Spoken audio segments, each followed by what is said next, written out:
Good evening, everybody. I'm so glad all of you could make it. I appreciate you being here in this informative meeting that we have planned. It is not going to be like a typical service, other than we are going to have just a moment of welcome and fellowship time, and get a chance to just walk around, shake some hands, and get yourself near somebody you know, or even somebody you don't know, and make them welcome also. How many of you know that this is an important topic in our community?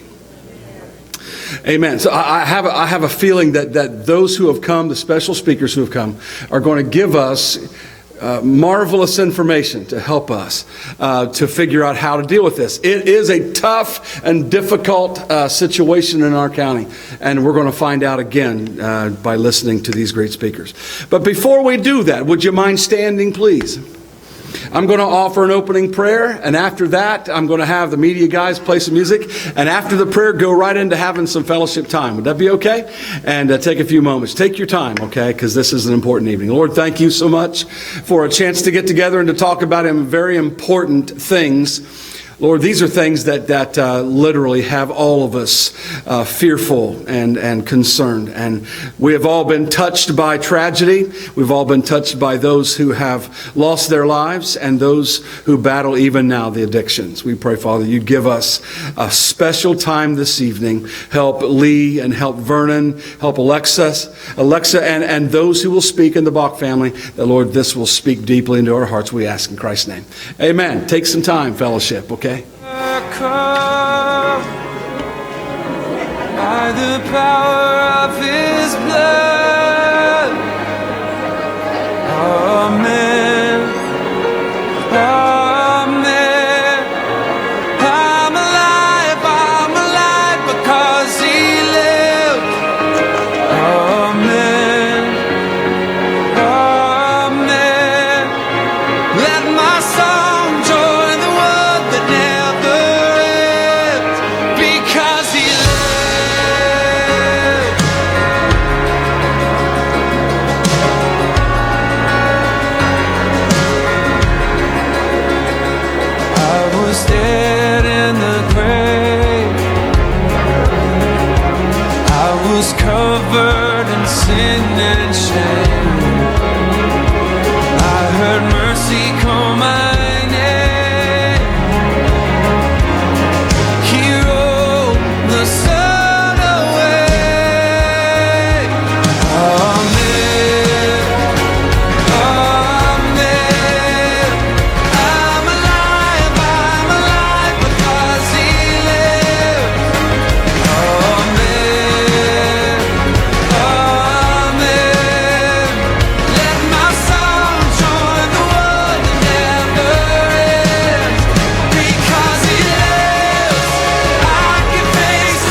right, let's start getting ourselves back to our chairs and our pews.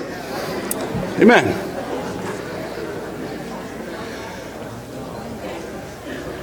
Before we actually turn over the portions of those who will be sharing tonight, I want to go ahead and just make a short introduction that we have a family from our church, Barry and Lori Bach, that have their story that they're going to be sharing, in fact, next. After that, we're going to have Alexa Perez read a letter that she compiled and received an award for that. So after she shares that letter, I will introduce Lee Cannon from the Health Department, Fayette County Health Department, and then Vernon Stanforth, our sheriff. So those are the individuals who've come to help us tonight understand more. So I turn it over now to Barry and Lori, and if they would take this over.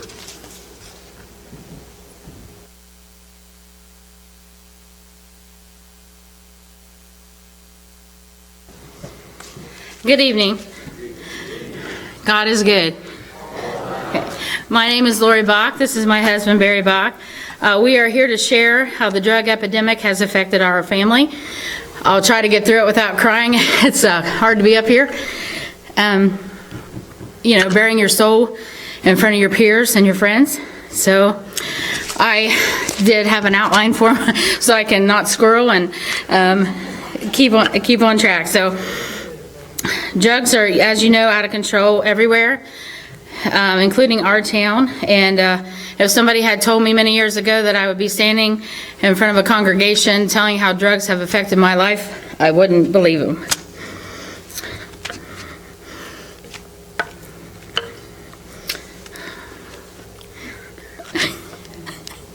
I'll get the tears out of the way and then I'll be fine.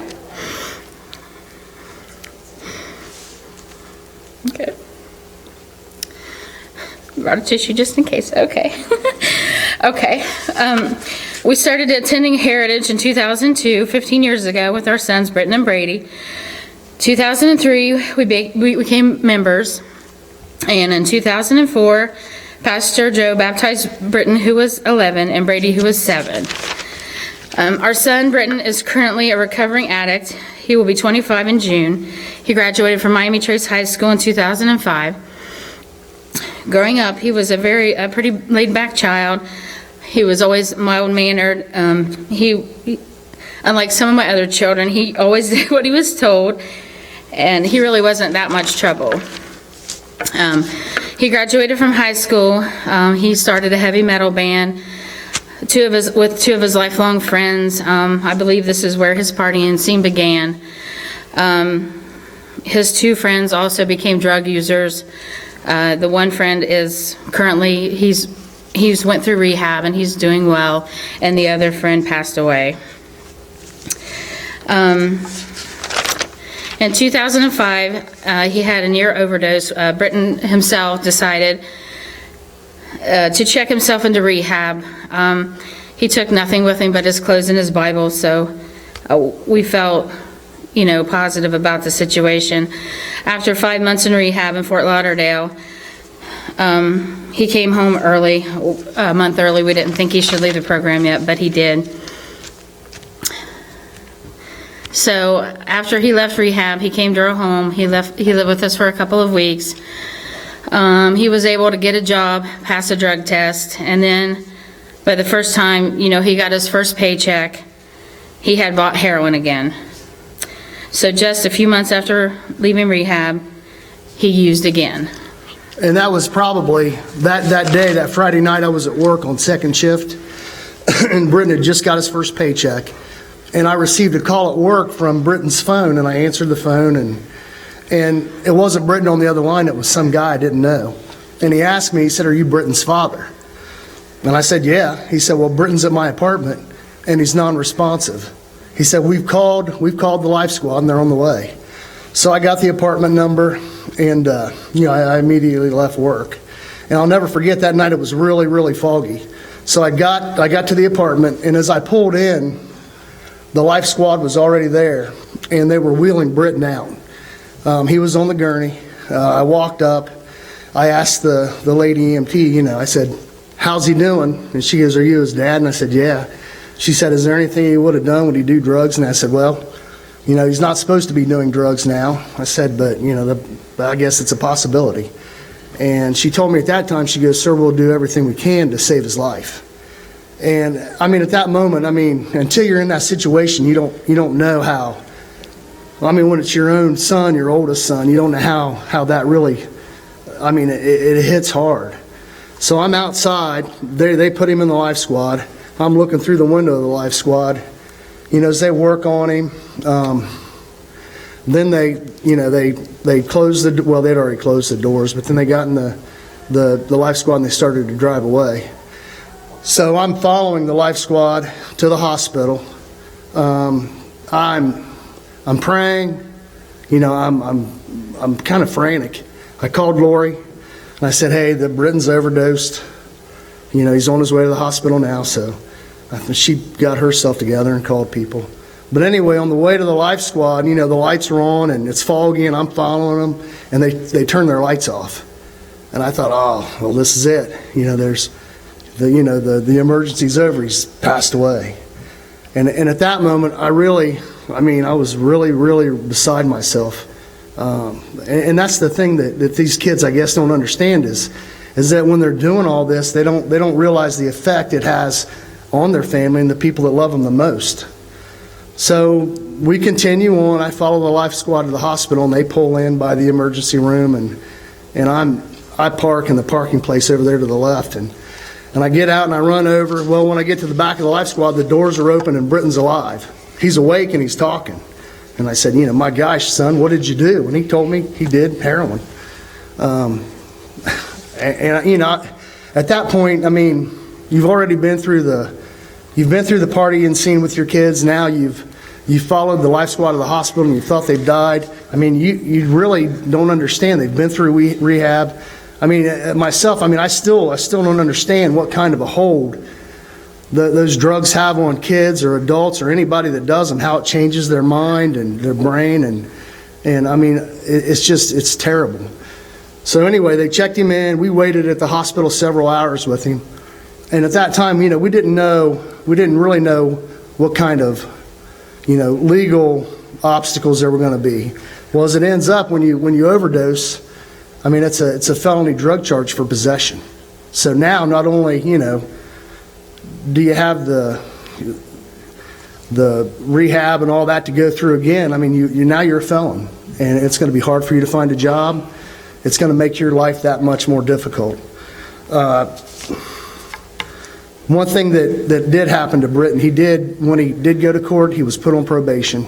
So now, when he does go meet his probation officer, he has to take a drug test. And obviously, he's done that twice and failed both times. So now he's back in rehab. And that's one of the reasons why we're talking tonight. We spoke with him today. He's been in there for 7 weeks, 8 weeks. But it's a 6-month program, and he said he's doing well. He's allowed to be furloughed now, like once 8 hours each Sunday. So hopefully he's back on the path to recovery. Okay. All right. Well, we just tried to give you an overview of how things have affected our family. We left out a lot of things to keep other people's personal business private. But of course, there are a lot of things that are universal to all people that have family members who have a drug addiction. As parents, every time the phone rings late at night or early in the morning, you think, oh, this is it, they're dead. And then every time your kid's name is in the newspaper all the time, it's like one of those things that it just doesn't matter anymore. And then you think, oh, they're in jail. He got put in jail on New Year's Eve, and we were happy about that because we thought he would be less likely to overdose that night if he were in jail. So I have a few friends, and we've had that discussion that they are safer in jail sometimes. So it's just one of those things that you have to deal with your already busy life. You try to go to work every day, be a happy person.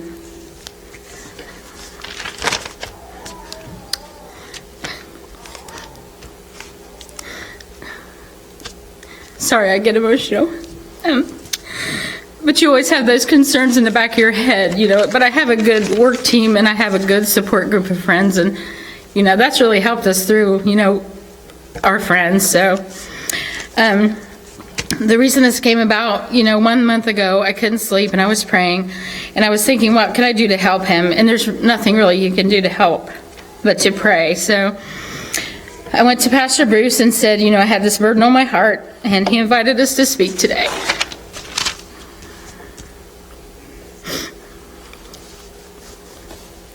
Sorry. So several of my friends have already done this. They have already written Britton a letter or a word of encouragement. He's in the Men's Recovery Center in Circleville, Ohio, and when we did speak to Britton today, he said that those letters really did help him. So I know we can't save everybody, but I thought maybe we could save one person, like our son. So if, people could take a moment out of their day, even if you know him, you don't know him, and just say, hey, I'm from Heritage, I'm praying for you. I think it would really make the difference. So that was the purpose of today's talk. I was trying to think, what to do as a mother, and there's not really anything you can do except for pray and ask other people to pray. So David's put the thing up there, and so thank you for your time, and please do send him a word of encouragement if the Lord sees fit that you would do that for us. Thank you so much. Thank you.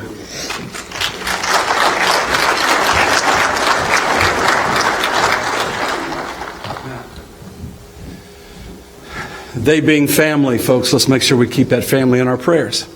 Alexa Perez is going to come now, and we're going to make her welcome with a round of applause as she comes and shares her story.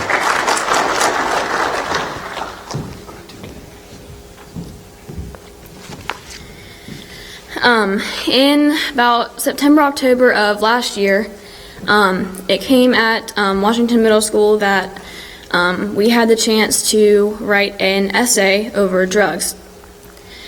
And I thought about it, and I ended up saying yes, that I would. So I'm just going to read the essay that I wrote. Over 60% of teens report that drugs of some kind are either kept, sold, and used at their school. This is a huge deal, considering that not only the students are affected by this, but also their family and other friends around them. In this essay, the danger of drugs, alcohol, and tobacco will be explained. The introducing topic will be the danger of drugs. Drugs are not all the same. Different drugs have different dangers associated with them. For example, some drugs have a sedative effect, which slow down the way our brains and bodies function. Other drugs have a stimulant effect, giving a rush of energy and making people more alert. A third type of drug has a hallucinogenic effect, which means that the drugs tend to alter the way the person taking it feels, sees, hears, tastes, and smells. Sedative drugs like alcohol and heroin can lead to fatal overdose if a lot is taken. Stimulant drugs can produce anxiety or panic attacks, especially if you take them in large quantities.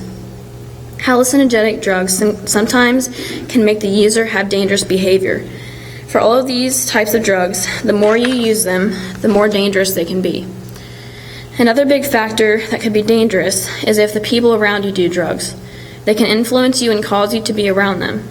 This is not good for you and your health. These are only some of the reasons why drugs are dangerous. The second topic that will be discussed is the danger of alcohol. What most people don't know is that more than half of Americans from age 12 to 20 have tried alcohol. The average age for an American boy to have their first drink is at age 11. That means that some boys had their first drink before they even reached middle school. This is very harmful, not only to us, but the people around us. There have been many cases where people, unfortunately, die from a car accident because of a drunk driver. People should not be driving drunk, let alone drunk at all. Drinking alcohol can have effects of brain damage, including memory loss. Drinking also damages the heart, with having an irregular heartbeat, the possibility of a stroke, and high blood pressure. 65% of suicides have been linked to excessive drinking, as shown on knowyourlimits.info. This is caused because the people aren't in the right state of mind. Also, excessive drinking can disrupt normal sleeping patterns, which can lead to insomnia, which can lead to stress and anxiety. Again, these are just a few reasons why alcohol is very dangerous. Last but not least, the topic of tobacco will be discussed. Tobacco consists of the chemical nicotine, which is highly addictive. You can smoke, chew, or sniff tobacco. All three are highly dangerous, especially to your body. When you use tobacco, it affects your body just like drugs and alcohol, which are aforementioned. Chemicals in tobacco harm blood cells and damages the function of the heart. Smoking tobacco can cause cardiovascular disease, coronary heart disease, and aneurysms, which can go as far as causing death. Also, smoking has caused cancer, the most common one being lung cancer. People smoke and chew tobacco so much that each year, about 30,000 Americans learn that they have mouth and throat cancer. And the saddest part is that once they find out, half of the 30,000 people die before 5 years have gone by. The thing that people are addicted to isn't the tobacco as a whole. It is the chemical nicotine, as mentioned before. The reason why it is addictive is because it causes pleasant feelings and makes the user forget about the unpleasant feelings. This makes them want to use it more. Other risks of tobacco is gum disease and tooth decay/loss.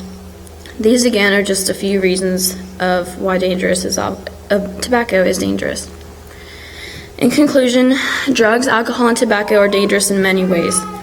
Many people have addictions to one or more of the three, and it needs to stop. Hopefully, seeing some of the effects they can do to you will keep us from using them. As Bob Riley once said, drugs are the enemies of ambition and hope, and when we fight against drugs, we are fighting for the future. You will definitely have a better future if you can stay away from drugs, alcohol, and tobacco. After all, it can cost a life. I won the award for the middle school by Adam H., which is a drug and kind of like this subject facility. So, thank you.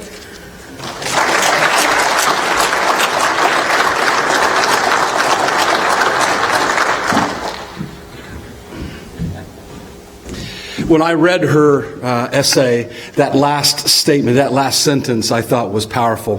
When we fight against drugs, we're fighting for our future. And that's so prevalent. Now we're getting this evening to our two special speakers. They told me that they usually work with each other in tandem. So I'm going to introduce Lee Cannon first. And I'm going to, from that point on, Vernon, whatever you do, you are more than welcome to do it. You guys work it together. Would you make, please, Lee Cannon, welcome from our health department.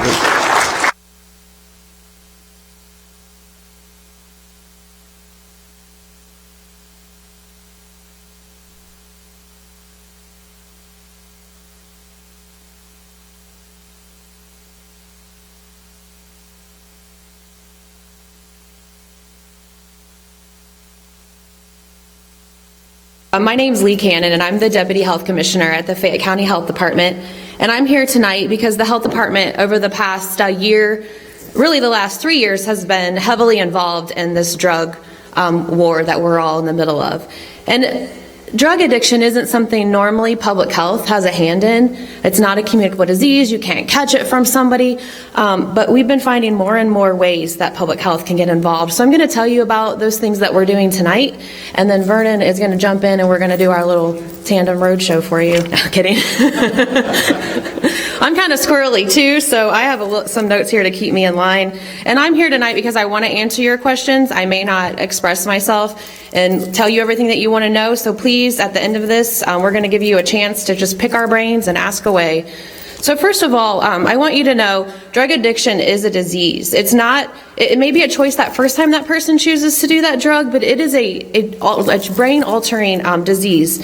And what happens is that first time that person does a hit of heroin, that high, they are never going to feel again. Never, ever. So they're going to go out and they're going to seek that same high over and over again. And we don't understand that, right? We just like, why are you doing this? We don't understand that. Look at the Bach family. They don't understand why their son got in the middle of this. And the more and more you do drugs, the more and more your chemicals in your brain change and alter.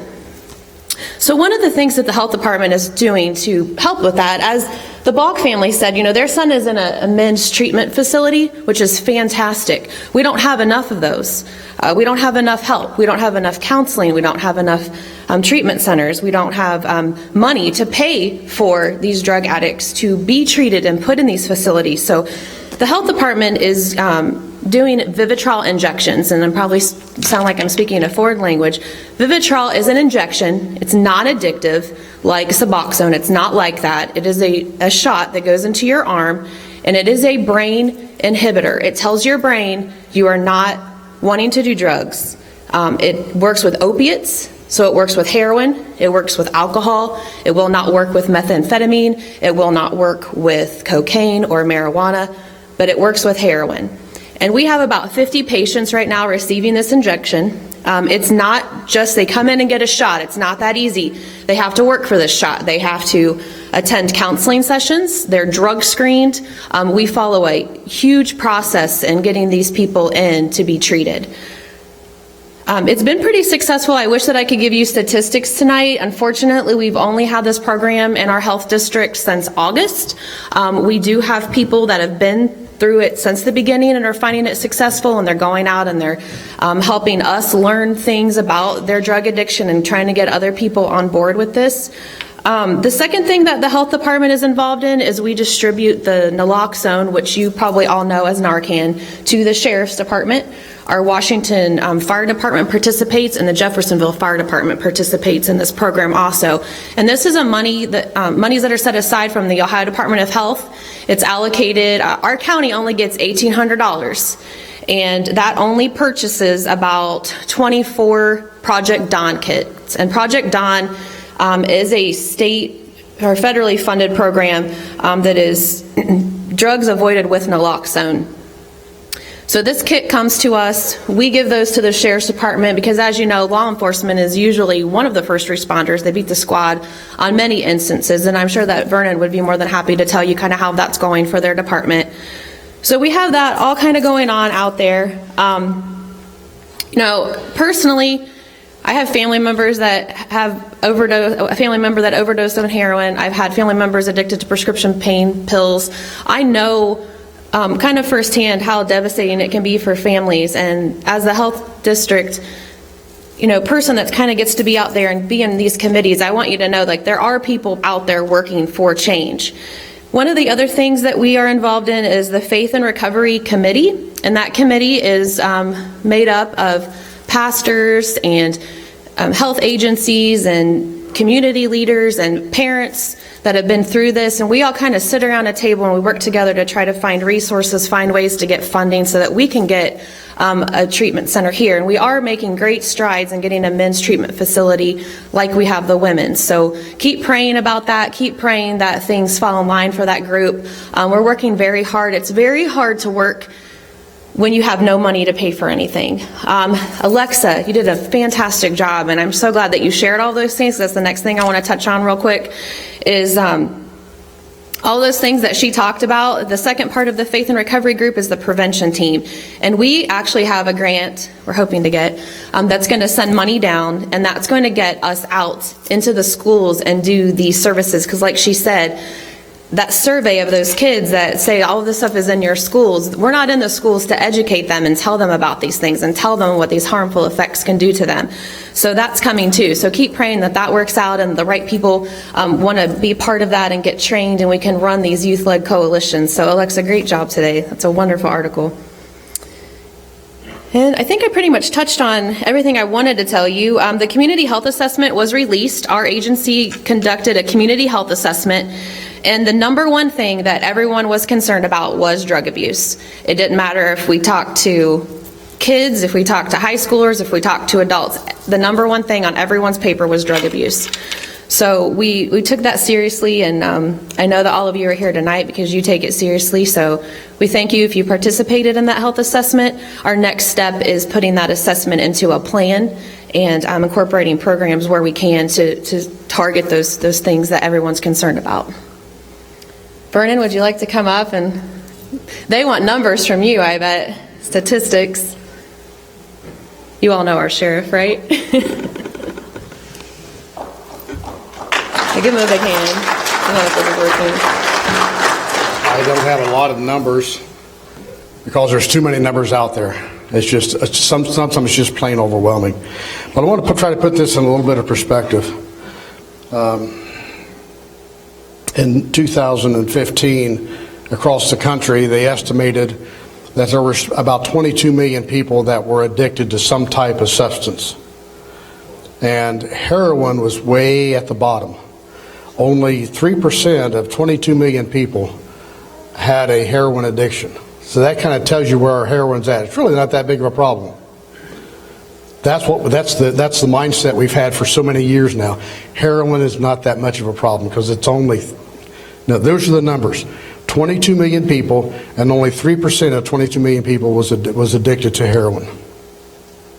Now the reality. Let's throw a few more numbers at you. In 2015, there were just a little over 30,000 people in the United States that was killed by gunfire. Just a little over 30,000 people were killed in auto crashes. 50,000 people died from heroin overdose. That was in 2015. That was before we really thought we had a heroin epidemic. We don't know what the numbers are going to look like from 2016. Those numbers are still yet to be compiled. And I think the health department is now, they used to be on a 3-year cycle. They were only looking at numbers 3 years ago, and I think now they're looking at more real-time numbers. So we should hopefully have some numbers on short order here. But bringing those numbers just a little bit closer to home, in I'm going to get my notes. I do have a little bit of note here that Dave handed me before. There was in 2015, February of 2015, we had 3 heroin overdoses, or overdose that the EMS responded to. In 2016, February of 2016, we had 7. And 2017, February of 2017, 44. We have 29,000 people in our community. And so, and we hear stories about the larger communities, the numbers that they may have, but to have numbers of 44 EMS runs in a month with only 28 days in it, that we had 44 runs. Now, my numbers are going to be a little bit different because we extracted some numbers from our computer-aided dispatch system. In January of 2017, I logged in 45 overdose runs. And February, we had 56, I believe was the number I had. But those were not all the numbers. His numbers were probably a little more exact than my numbers because we just kind of pull them out of the reports and try to find out what we do have. But it's a medical condition, so we don't have access to a lot of those numbers. Once they get in the squad, they're no longer our concern. But the deaths, we've had deaths that started cropping up in January. I'm going to have to remember those, Dank. In January, do you remember those numbers I gave you? 6. So January and February. Okay, I think we had a total of 12 deaths in January and February.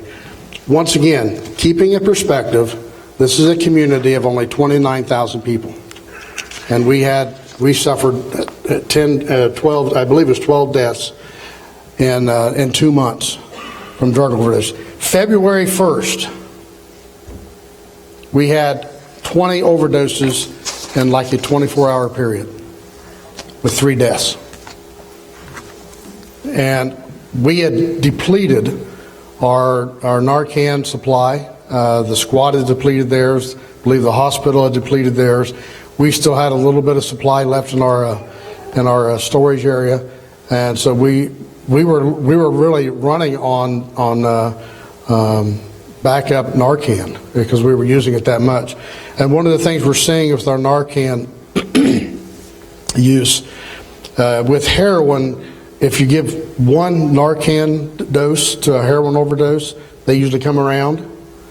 If they're laced with anything else, that either something else that is not affected by the Narcan or it takes more of the Narcan, and we're talking basically the fentanyl, which is just another pain, is a synthetic painkiller that they're adding to the heroin.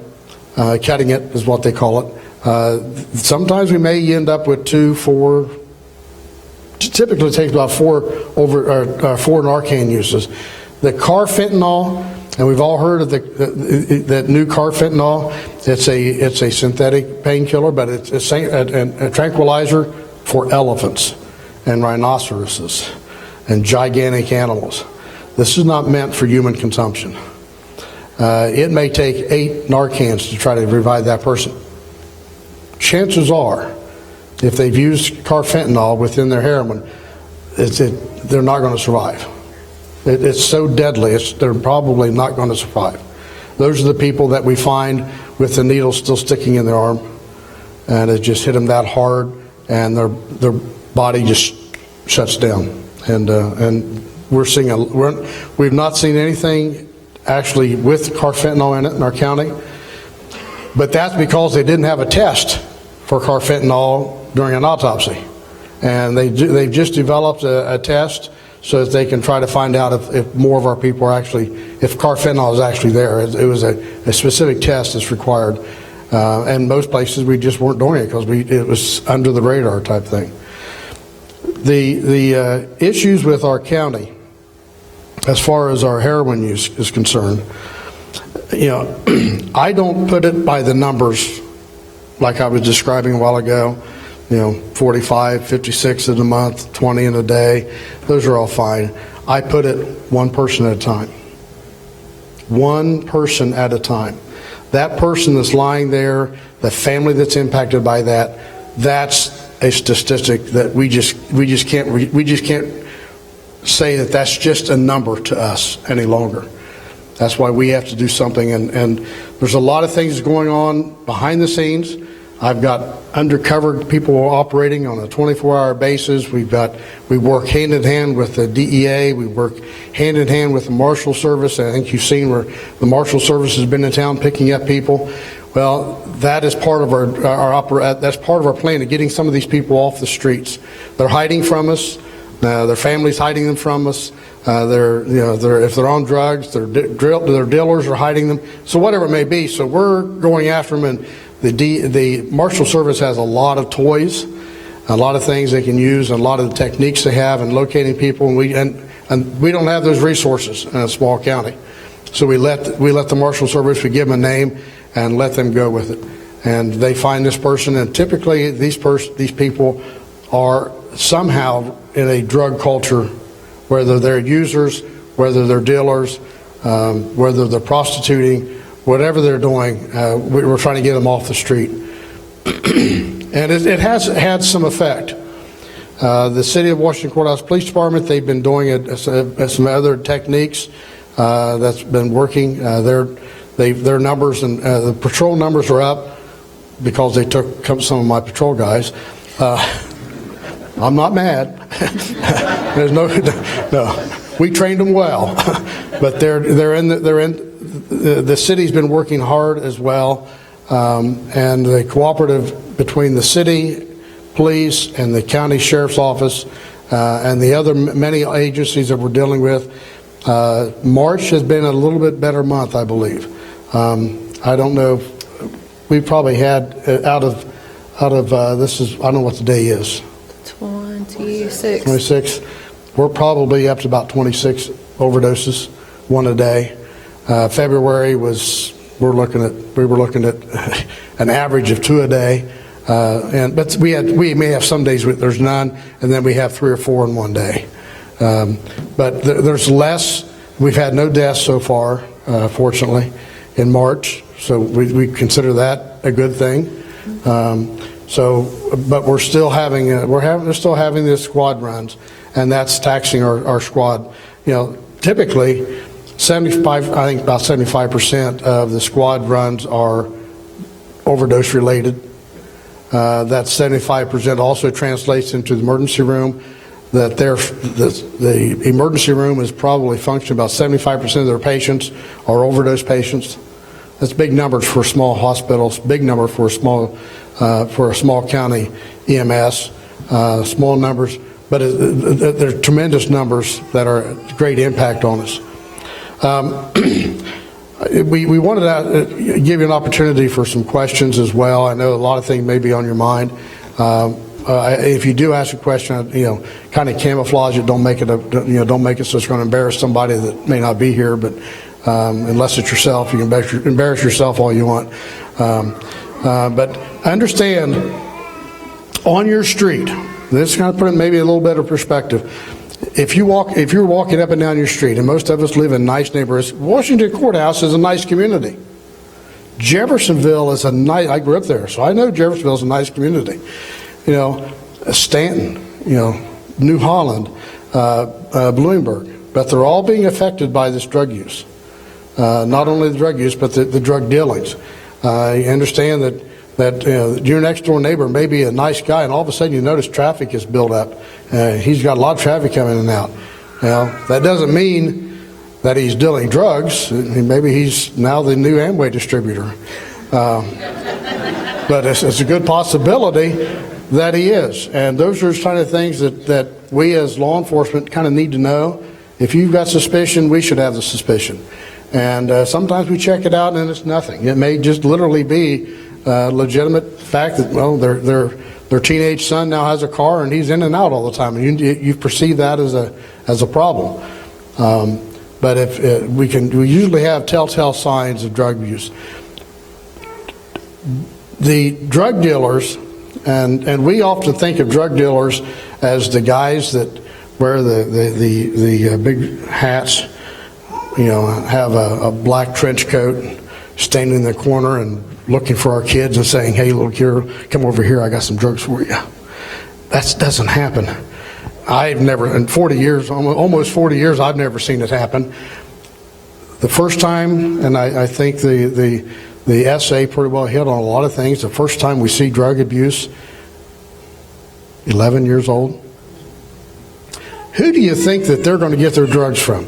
Whatever substance may be, whether alcohol or drugs, where are they getting that from? They're getting it from your liquor cabinet and your medicine cabinet.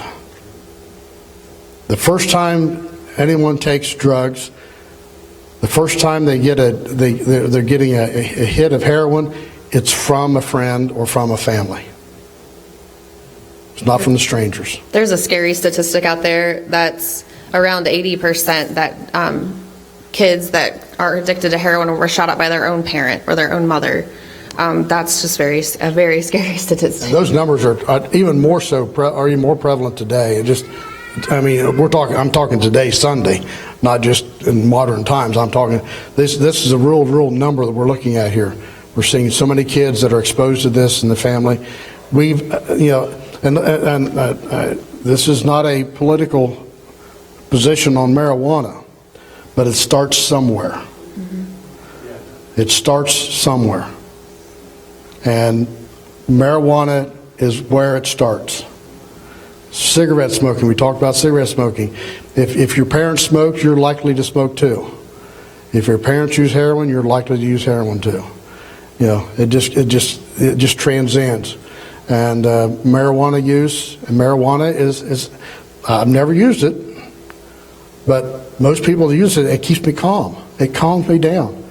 So it's got some type of a chemical reaction to cause our body to calm down. But then we're calm, and then all of a sudden, well, I need to get back to that calm state. Okay, I've got to take it twice, and the next time I can't get off of it. I got to have it every day to get off of it. Same thing with alcohol. That first beer does that. It kind of calms you down. And so you got to have that next one and that next one. And before long, your day doesn't start or stop without you having to have a drink. And heroin's the same way. Heroin alters our brain. And it gives you that great feeling.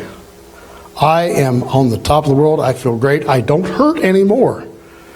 Because we suspect that most heroin use is maybe I should kind of give you the history of why we have heroin. Anyone know why we have heroin? It's because I did my job too good. Because we were having such a use of prescription drugs, that doctors were writing prescriptions for everybody. Oh, my knee hurts. You know, I used to play football in high school. I didn't. Some use that excuse. You know, I got injured. You know, I hurt my back, which is the number one excuse. My back hurts. So I got to have, and the doctor says, oh, I just write you a prescription. And they come out, they developed this new drug called oxycodone and Oxycontin. Remember that? Well, that seems like in the past, doesn't it? Oxycontin. We haven't heard, you don't hear that term anymore. Well, it's still out there, but the heroin's taken over because everybody was getting this prescription and they were taking that. And we realized that this was so abused. People were just, the government, law enforcement, we needed to get control over this. So we went to the pharmacies and we said, you need to make a better drug that's less likely to be crushed up. And we got that. The pharmaceutical companies made a compound that surrounded the pill that you can't just crush it up and snort it anymore. It was really difficult to crush up. We thought that was a good thing. That is a good thing. We went to the doctors and said, you can't be writing these kind of prescriptions anymore. What we'd like for you to do is put this in a database so these people can't shop around for their doctors. And so if you refuse them, they'll go to another doctor. Or if you prescribe them and tomorrow you give them a 30-day dose and tomorrow they're going to go to another doctor in another town to get another 30-day dose. And they're going to go to another doctor to get another 30-day dose. And we pretty well stopped that. That doesn't happen anymore. They've got a database that's called ORS. I knew you were going to ask me that. Yes. ORS. And I don't know what I don't remember what it means, but it's a prescription database. And your doctors do it. If you go to the doctor, he has to report, and he puts this information down. He just doesn't write on a little pad and give you the prescription like in the old days. He's got to put this in a computer, and it puts this in a database, and the database will flag you if you're on a prescription on a certain schedule of drug. And so that's reduced a lot of the prescription abuse. And then we started doing a lot of hard work, we started making arrests, we started doing things, and all of a sudden people are saying, I still have that desire to have drugs, to have that painkiller. And some little guy somewhere said, hey, I know there's a thing that used to call heroin. Now heroin used to be really expensive. In 1980, a milligram of heroin cost probably about $3,000. In 2016, a milligram cost about $600. And a milligram's a small amount. I mean, small amount. But that's $600 seems like a lot to us, not if you're on drugs. And it was $3,000. No one took it. In the days, and I see a lot of gray hair out there. In our days, gray hair included, and you're exempted. Old days to her is 1990. In our days, in the 60s, 70s, you didn't do heroin. It was out there, but it was deadly then, just as deadly as it is now. But everybody was afraid of it. And it was an evil drug. And we just stayed away from it. And it just was not popular. It was expensive. It was hard to get. But what they did, when we made it so difficult to get prescription drugs, there were some people there that thought, I can market this. I can make it cheaper. I can get it from Mexico. I can get it from China. I can get the ingredients that's necessary. I can make heroin cheaper. And I'm making it appealing. Right now, it's cheaper to buy heroin than it is marijuana. And our marijuana, by the way, is good stuff. Because the marijuana from the 60s, 70s, and 80s had I'm going to remember, TCH. Is that what TCH? Yeah. Okay, she went to school. I didn't. But there was like 20, and the marijuana today has been altered and refined to to the point that that's now like 50 to 60. Good stuff, okay? And I'm saying good stuff because it makes you relax a lot easier, a lot quicker. But it's also gotten more expensive. When you compare it to heroin. Heroin is so cheap. And the fentanyl, we've talked, fentanyl is the new additive. Fentanyl is a synthetic painkiller that has been around for years and years and years. It's like a morphine. Yeah, I don't know what the medical, it's used just like morphine, I suppose, but. It is, but the fentanyl that's in the drugs is not the fentanyl you would get at the hospital. Yeah. Because this fentanyl is made in China in some little laboratory. It's made in Mexico in some little laboratory.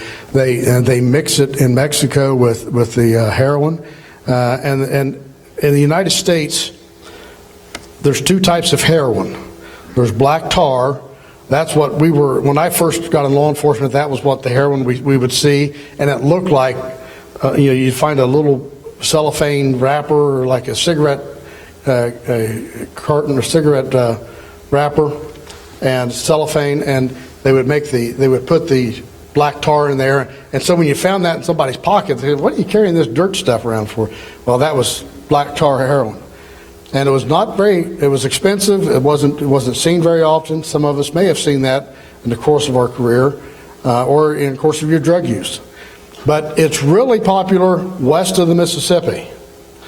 East of the Mississippi, the eastern half of the United States from the Mississippi, white powder heroin is what's prevalent. We don't see much black tar heroin.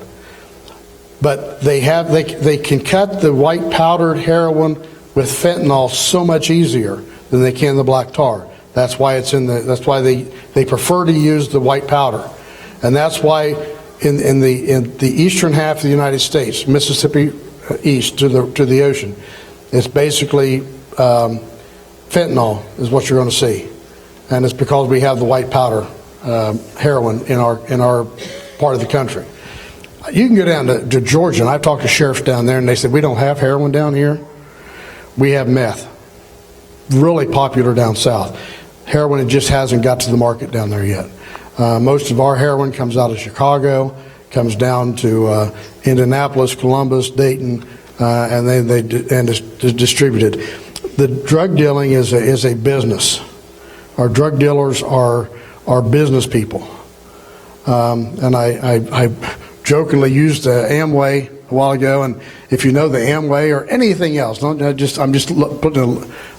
to put a label on Amway, but it's a network. They create a network of salespeople, and when you're a person, you're wanting to sell a product, whether it's Amway, whether it's shoes, regardless of what it may be, or jewelry, all these little home things you're seeing, Tupperware, you got to get more people to sell it, and the more people you have selling for you, the more money you're going to make. Well, if you're down to this level, you've got to get more people selling for you, and more people selling for you, and more people selling, so that you'll make more money. That's the same way that heroin operates. But we also operate in territories. And this is where organized crime comes in, because they come in and they dictate who's going to sell in this area. And if you cross the line, and if you come up to Washington Courthouse and this is not your territory, you may have somebody to pay. Maybe dollars, or maybe with a limb. That's the crime. That's the criminal element behind the illegal drug operations, is that they will make sure that only their people are selling. We had arrested a man, and he was a fairly large operator. And I was talking about these guys down here. He wasn't up here yet, but he was trying to be up here. But he had a big operation in Washington Courthouse. We arrested him, took him to jail, booked him in jail, and we got intelligence information that within the hour that he was booked in our jail, his boss out of Dayton sent down another operative to take over the Washington Courthouse area. Didn't slack off a bit. He got all of his customer base, and he was in operation within an hour. That's what we're dealing with. And that's what we deal with on a regular basis. I know I've rambled on here. Do I need to give them this 5-minute warning? I did the squirrel. Questions? Does the Narcan affect the attitude of the drug user? The Narcan, it can be described, it's almost like an EpiPen would be to an allergy. So it doesn't have any effects. It's why you can't overdose on Narcan. It's almost like an epi reaction. They immediately wake up. Sometimes they're happy, sometimes they're not happy. angry, sometimes they're, But you just ruined my buzz. yeah. Yeah, but they don't realize they just died. But what I'm getting at is, has it affected the mentality or the psyche of the user? Oh. That because it's out there, I can take greater risks. I personally feel that it doesn't. From what we've seen from a health district standpoint and getting these grants and this money down and learning about naloxone is that the drug addict doesn't care. They don't want you to save them. They want to keep their high going. So they don't sit around, this is Lee's opinion, in their house and say, oh, I'm going to do heroin today because the EMS is going to come save me or the sheriff's office is going to come save me. We're not seeing that. Our Vivitrol Never. patients tell us, yeah, we don't care about that. Because we get a lot of grief on, why are you guys doing this? Why are you passing out Narcan? Let them die. Please don't ever tell me that. But that's what people are saying to us. And they're not thinking that at all. They're usually pretty mad that you've woke them up. Yeah. Really? Yeah. They are in the search of the ultimate high. And this high is no longer it's a combination of a physical and a mental high. Their body says, I've got to have it. Their brain saying it even more, I've got to have it. So that's why we send someone to rehab, and they successfully complete rehab. They've made it. They've gone through the 6 months program or whatever it may be, residential programs or whatever, and they may have conquered the physical aspect, or they may have been in jail for 6 months. They don't have access to it, hopefully. But they've conquered that physical aspect of it. The brain has still been chemically altered. And this is it's difficult for us to understand. The brain has been chemically altered. The brain itself chemically altered itself because of this. It's not and the brain is saying, yeah, I got to have this. I felt good once, I got to feel good again, I've got to have it. That's why they may be off of it for a year, 2 years, whatever time period it may be, and the brain just says, hey, I got to have it. If it's there, I take it, and it's, I survived the last time, but the next time it overloads their system, or they come up with the fentanyl that's in it, and that overloads their system, and they crash, and nobody's there to catch them, and they end up dying. But I'm telling you, let's talk about the death a little bit. And I know we've hit the hour. And if you got to get up and leave to watch your TV show, I know Madam Secretary is on. I don't know how many people's addicted to that show. I put it on the DVR.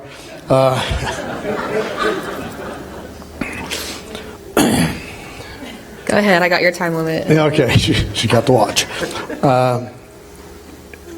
Our EMS people are trained to save lives. They're not trained to let anybody die. They are immune to who you are. They don't pull out your ID card to find out who you are, where you live, how much money you make, whether you're black, whether you're white, whether you're Hispanic, whether you're live on what side of the tracks. They don't do any of that. They have a patient in front of them, and they don't like to lose patients. My guys, the deputies, hate to see people suffer. And when they go into a house, they've got to do what they've got to do to try to survive, to try to help this person survive. Now, whether that means they've had a heart attack, and we have to do CPR, and we're doing chest compressions, and that's emotionally draining. If you've never done a chest compression, if you've never tried to save a life, you don't know what it's like. You're physically and emotionally drained following that. But our guys just can't let people die. That's not what we do in our country. That's not what we do as Christians, is allow people just to die. And that person having a heart attack, we don't worry about what's led up to that heart attack? How many McDonald's hamburgers did they eat in their lifetime? Did they eat fried foods? Did they didn't eat a healthy diet? They clogged up their arteries and they had a heart attack? We don't judge that person. We have a patient in front of us. We do the same thing with a heroin person overdosing. We don't judge the person. We don't decide, well, that's heroin, we're just going to let them die. We have a tool at our disposal because of the programs the health department's been able to bring to our county of Narcan. And that means that we have a tool no different than any other tool that we carry on our belts or the EMS carries in the little bag. It's another tool that we can use to help save lives. Now, if we can get that person revived and give them the opportunity, again, now some of those people they squander that opportunity and they may die on the next overdose. We realize those are numbers that happen. We're not going to judge. We should not be judging why that person is being treated. And that's my philosophy. And as long as I'm sheriff, that's my philosophy as sheriff. And my deputies will have the same. They have the Narcan available to them to use because I don't want my deputies have to worry about carrying the number of dead people on their shoulders. Right. And that's a big burden we have to carry. When I see a crash victim, my guys, they don't get over this, people. They see that face of that little child in a car crash forever. They have the smells of human flesh burning in a car forever. Doesn't go away. When we say we thank the first responders, there's a lot goes on behind what a first responder does. And I can't bear the responsibility of having my guys go into a home and stand there while a person is foaming at the mouth, turning blue because of a drug overdose, and I didn't provide them or equip them with the tools to do the job to save that person. In the same way with the EMS people, whether it's EpiPen or whether it's Narcan, we're going to save a life. We'll let the other resources we have in our community deal with the issues. At that point, we're going to try to save a life. Regardless of why they're laying there, we're going to try to save that life. The addict has a lot of work to do. So once that happens, that brain chemical, it takes a really long time. They have to work very hard to overcome that. So that's why we need these resources like the Adam H. Board. Put a little plug in for them. They have a levy coming up in May.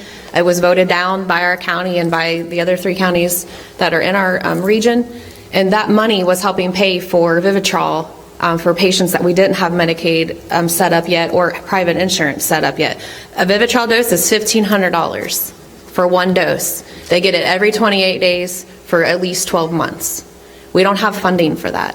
The Adam H. Board was paying for that for those folks that there's a few people that fall through the cracks of insurance and Medicaid.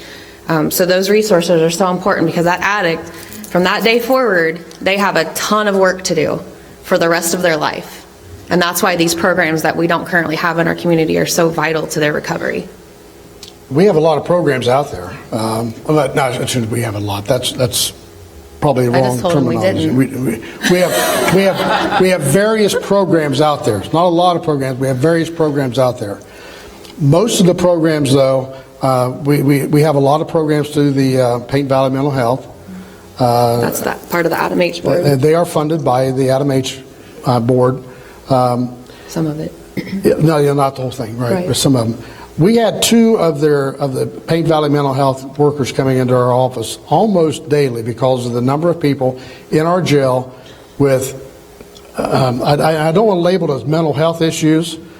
First of all, being in jail is a stressful thing for you. If any of you have been there, you know what it's like. It's a different world, and it's a strain on your psychic. And these mental health workers were coming in and kind of helping people calm down a little bit, and so that they could adjust to that life being incarcerated. But a lot of them were drug addictions, which is prescribed, and some people determine it's a mental health issue as well. It's an addiction. And they were coming in and talking to these folks, and the goal was that if they're in our facility, then we can talk to them and we can encourage them to get involved in the various programs that we do have. But now understand, we'll talk a number here again. We have and I think Britton is going to a men's facility in Circleville, not Washington Courthouse. We don't have one in Washington Courthouse. We have a women's facility in Washington Courthouse that it took years to get put in place, and it's there, and it houses 13 women, 12 or 13. to 15. And there's a waiting list that goes on and on of people just waiting to get into that facility. And a lot of those are in my jail, that if we had more facilities available, residential facilities, that we can dry them out in our jail and get them into a facility that they can start going through a couple months program or whatever length of period of time on a residential program. Residential programs are hard to find. We have various, not a lot, we have various, but they're hard to find. And when you do find one, it's full. And then you have the funding issue, who's going to pay for it? If they have absolutely no insurance, they're put at the bottom of the list. And they may get funding through the Adam H that they could actually finally get in there, or they get in Medicaid and they may be able to pay for it. If mom and dad has insurance, or if they have insurance, the spouse has insurance, they're kind of like moved up, because these places, and realize everything it takes money to do everything, and to operate these facilities, they have to pay these staff. So when they get someone coming in saying, I've got insurance, okay, they're going to be moved up because they know that's the money they're going to get. They're going to get money so they can fund some of these people that aren't fortunate enough to have a full ride of insurance coverage, and they can still be treated. So and they can pay their staff, so they can pay for more staff. That's just the thing we're doing in our community. Is we talked about a men's health facility out on Robinson Road. That may come to fruition. We certainly hope it does, but we're only talking 12 men. And we have a lot more than 12 men and a lot more than 12 women that are going through addiction right now.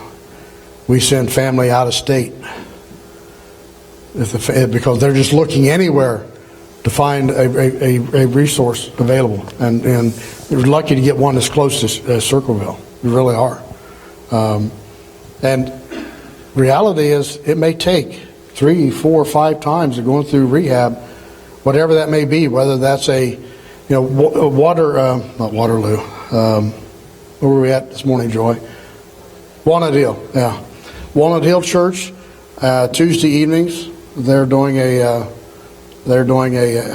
intervention, what's it called? Celebrate Recovery program, and they had 13, 14 people there. They're looking for more. And there's programs like that people are going to try to fill the mold, to fill the need within our communities. It's not being met. Walnut Hill's way out of nowhere. They're busing people in. My understanding, they're actually putting a bus at Walmart shopping center, and they park their bus, and hopefully people jump on the bus. They'll take them to the church, do their program, and then bring them back and drop them off a couple hours later. And they feed them the meal while they're there, because these people don't eat well. Sometimes they don't have any place to sleep. They have, it's a tragic story. The addiction goes on, and whether it's alcohol or whether it's heroin, addiction just ruins a life. Yes. I've got a question for Bernie, but first of all, I want to let y'all know that it's getting closer to me. I've had a family that just had an overdose, and he's in ICU, so please keep him in your prayers. His kidneys are shutting down. We don't know if he's going to make it or not.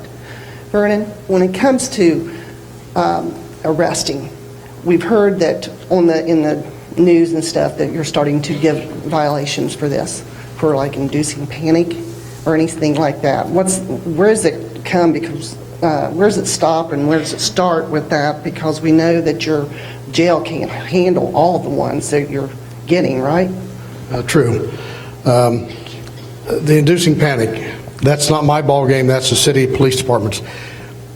The theory behind this, and I applaud the police department for what they've got to do something. They felt like they needed to do something. I don't believe this is the right answer. And they know where I stand, so it's not like I'm saying anything I wouldn't have said to the chief. But they feel they need to do something. So they're saying because the squad has come to your house, or your location, that's created a panic. You've caused this life squad to turn on their sirens, the fire department respond, the police respond, and that's created a panic. I don't think that's the answer. Now, what it is addressing is getting these people somewhere within the system, because some fall through the system, and it's trying to get them some help somewhere. And this is their theory is if we get them charged, we don't, and really the police don't care what happens after they charge them. They're trying to get them in before a judge and hopefully get them into some type of a program within the court that's going to force them to at least admit their addiction and try to get the issue addressed. The bad part about it, inducing panic is a first-degree misdemeanor, $1,000 fine maximum with a maximum of 6 months in jail. Now, I don't believe our judge is going to sentence anybody to 6 months in jail and $1,000 for that particular charge of inducing panic. But if they did, that's all I'd have in my jail right now. Because in the month of February, we had 56 overdoses, 56 people charged with inducing panic. Now, they were not charged with that. They have not charged that many people. Don't walk away thinking that. But if you were able to, if you extracted those numbers out, 56 people potentially could be charged, which means 56 people could be sentenced to my jail. What am I going to do with the real bad guys that have to go to jail? You know, because once they're court ordered to go to jail, I have to take them in jail. There's no choice there. You know, but these people are being cited. They're not being arrested and brought to jail. They're just getting a citation and then they appear before court. I agree with the city's concept of they've got to do something. I just don't believe this is quite what it is yet. I don't think that's arresting our way out of this is not going to happen. We need to do a lot more work, a lot of other things. We need to, and this is not a plug for Adam H. Vote, but I'm telling you that's one thing you can do is just when you go to the polls. This is funds. This is money. This is your money. I mean, this is what's this is why they go to the polls is because there's going to be another tax dollar. But at least it's going to be money that can be returned to the county to start addressing some of the addiction problems that we have, regardless of what the addiction is.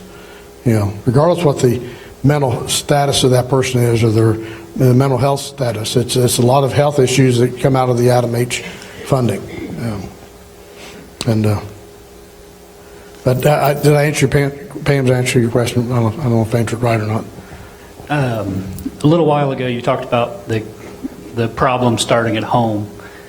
When you respond to an overdose where there's kids in the home, is there any protocol in place to, for one, try to curb that, but for two, to treat the PTSD that kid's going to experience for that situation?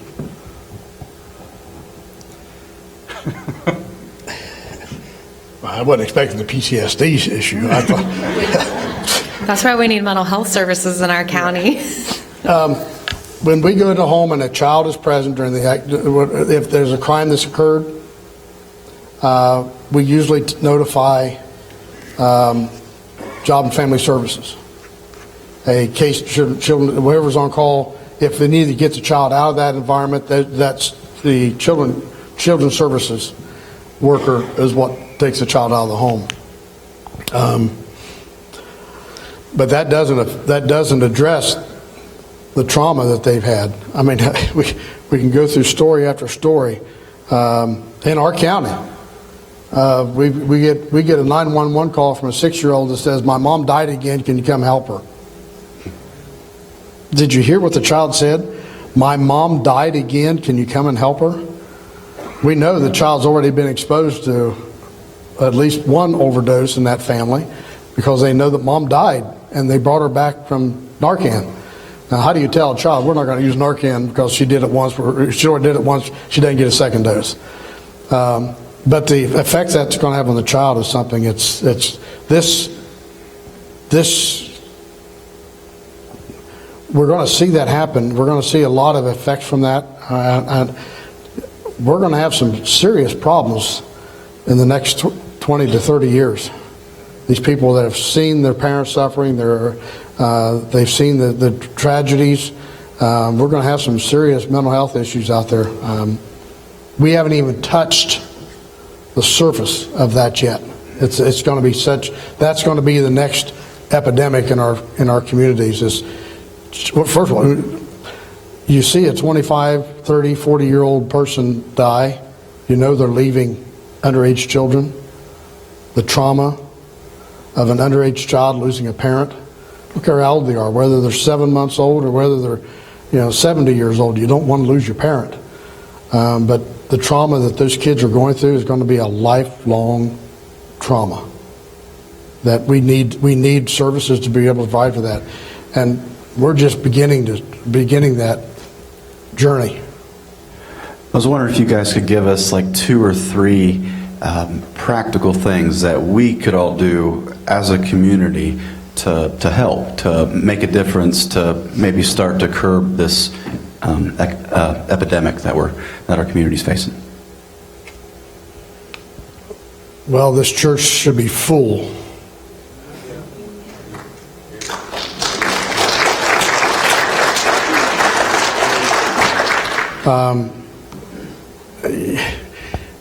And you need to be supporting folks like this. They are doing everything at their power. I had a family that lost a child, an adult child, to their overdose recently. And they said, we've done everything. Our house is cleaned out. All of our jewelry, all of anything that's any value, we've moved out, we've hidden, we've done away with it, we've put it somewhere. While he was in rehab.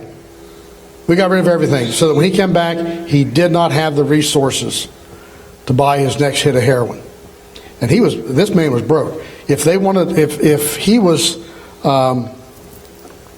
a cigarette, he had to go to his mom and say, I'd like to have a cigarette. She didn't give him a pack of cigarettes. She gave him a cigarette.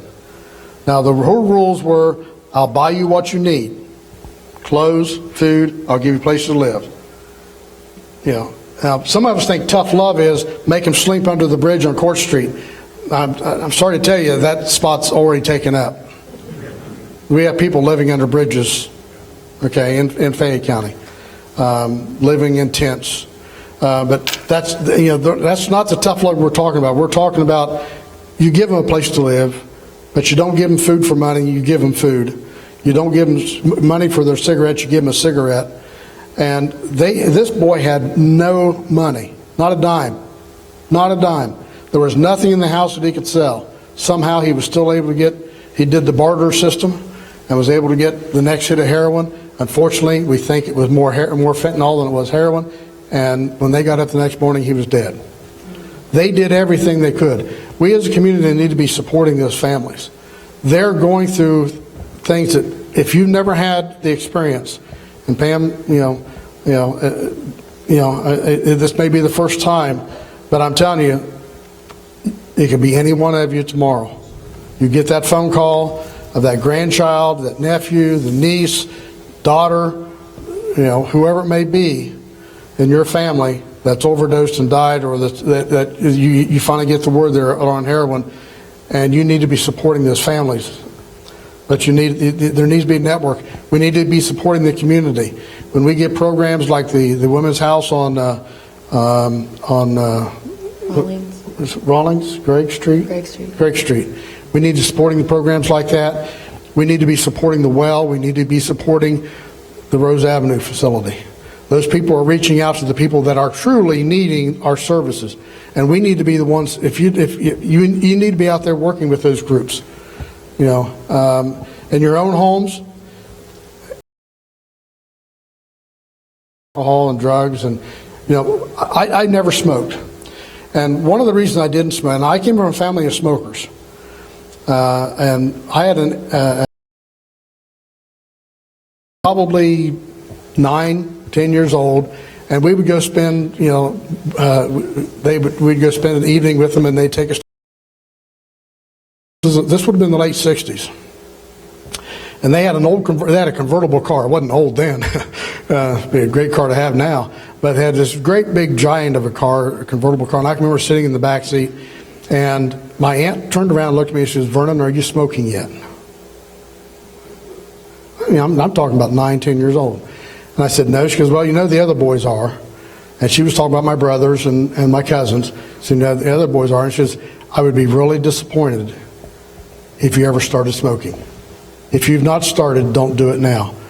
I'd never dreamed of smoking a cigarette at that age. And that was one of the encouragements I had through the rest of my life. Is I wasn't going to disappoint my aunt. I don't like disappointing people, and most kids don't like to disappoint their family. But that talk, and it wasn't a long talk, but those are the things that we need to be doing with our kids, talking to them about drugs and about alcohol, about smoking, whatever it may be. You need to be having those discussions at an early age. Don't wait until they're 14 years old and they come home and you can smell alcohol in their breath. It's too late. And don't be in denial either. We see that a lot. Parents are like, "Oh, my kid didn't do that." Well, they took your Xanax out of your cabinet. They had no idea. So don't be in denial. Educate your kids, educate yourselves. That's one of the things you can do right now until we get more things up and running that you can participate in the programs. The focus groups that we did at the health district, the youth, I'm pointing at Alexa, she's telling us that it's in school. We need to listen to her. So the focus groups, the kids are telling us, it's here. You need to get to us earlier. You guys don't waltz in here and tell us things until it's too late. You need to come when we're like in 3rd and 4th grade and tell us these things. So we're looking at that too. And in terms of, we have both school districts on board with letting these programs kind of happen and take place. So that's huge. That's going to be great for our community. So support those things and don't judge. We see that it doesn't discriminate, does it? However, so I see constantly all day long in my life, and try to stay off Facebook, everyone's just judging everyone, and everyone's saying nobody's doing anything, and that's not true. So if you could help us get the word out that people are doing something, it's not going to change overnight. It changes periodically throughout the day, the months, the weeks. We never know what we're going to be dealing with. So it takes funding, it takes resources, and that's what we're working towards trying to get. But if a little church like Walnut Hills can start a little group, what can a church of 700 can do? And think about, too, the transitional housing. A lot of the time we get these people in a rehab and a program and they're working so hard and they want to do good, and what do? We send them right back home to where the problem was in the first place. So we're also looking at things. There's going to be things coming out about that, too, about transitional housing and helping people find jobs and not sending them back into their environment that caused this, or helped to cause it. Yeah. Two things. When people see drug activity and they know what's going on, a lot of people are afraid to get involved because of retaliation and so on. And the other thing, we used to have family restaurants that were wholesome to take our children to. Now the family restaurants have bars. They advertise the alcohol. There's a lot of social drinking, even among Christians. And when your small children are exposed to that, I mean, as adults, I guess that's your own business, but when you expose your children and you go to a restaurant where they're serving beer at the next table, or it's all on the walls and everything, your children are really being softened up to getting started on something. And maybe alcohol is kind of a sacred cow, but it is a problem, and I think it can lead to other things. And I just urge us as families to try to, I mean, we can't protect our children totally, but we can at least do something to lessen the exposure that they have to some of these things.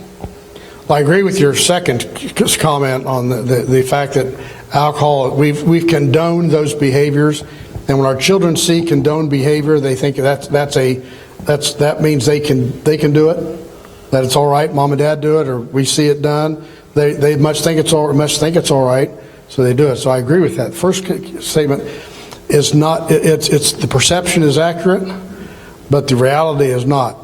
We don't have retaliation like you see in the movies. In my 30 plus years in law enforcement, not seen retaliation because somebody called in and said my neighbor's doing drugs, or my neighbor's dogs are barking. They may not like each other, but the retaliation level is not there. Not that it doesn't happen, it just doesn't happen that much. But for that peace of mind, for the sheriff's office, you go onto our website and we have a tip that you can fill out, and it's totally anonymous.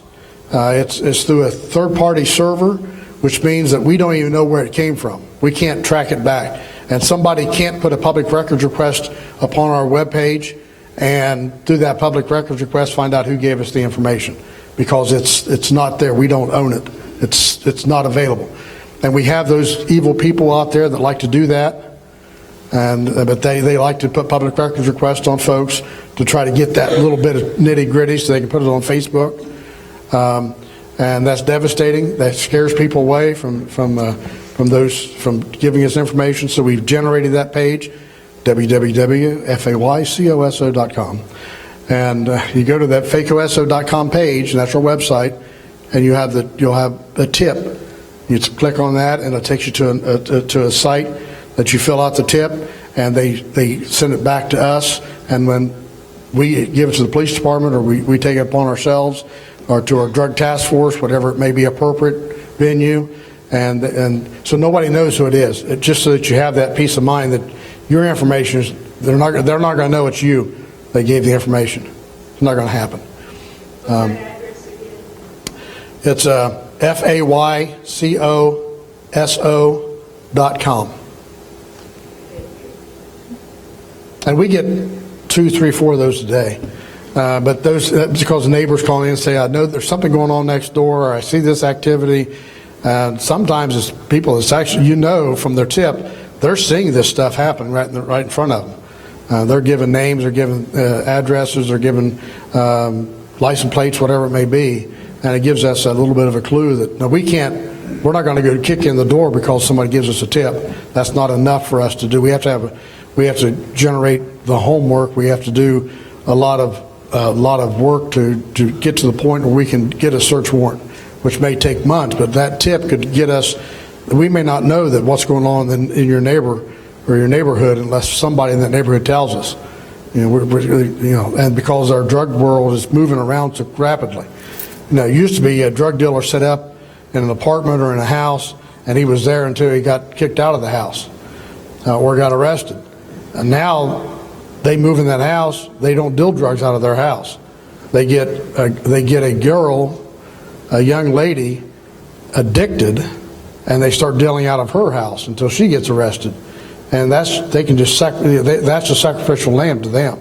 They'll get a guy addicted, and he'll be the one driving them to Dayton to get their drugs. So when he gets taken down in his car, he loses his car through asset forfeiture if there's drugs inside it. He gets arrested, the drug dealer doesn't. So we have to get as much information as we can to find out who's really doing this stuff, because we know that young girl, 22 years old in her first apartment, she's not a drug dealer, but she's been set up. That's one of the first stages of human trafficking. He owns her at this point. She's already addicted, and that's how she's going to pay for her next hit, is to help him be a conduit to sell the drugs. It's a sad state that we're in, but that's reality.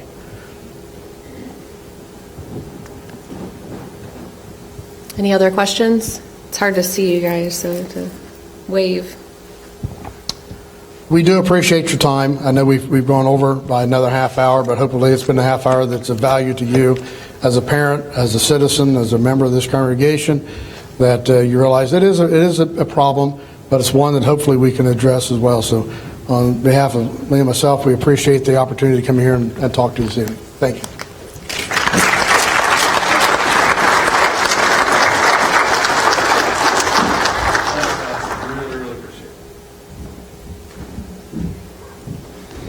want to thank everybody for coming out. I feel like we have been informed well this evening. Would you agree? Amen. And let's give them one more applause. And Alexa, thank you so much. And the Bach family, our prayers are with you. And thank God for your story to tell us. And God bless you. We'll keep praying for you.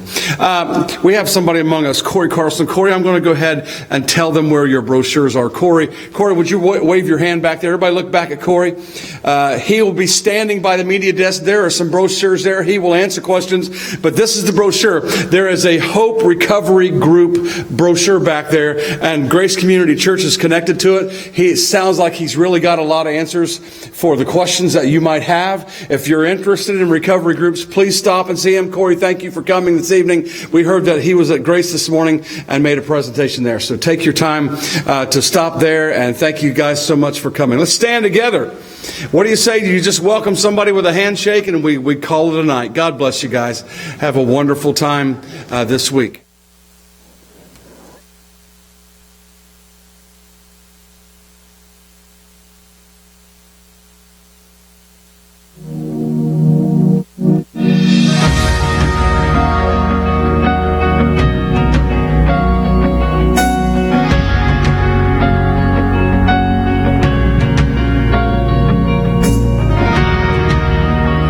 Sure by now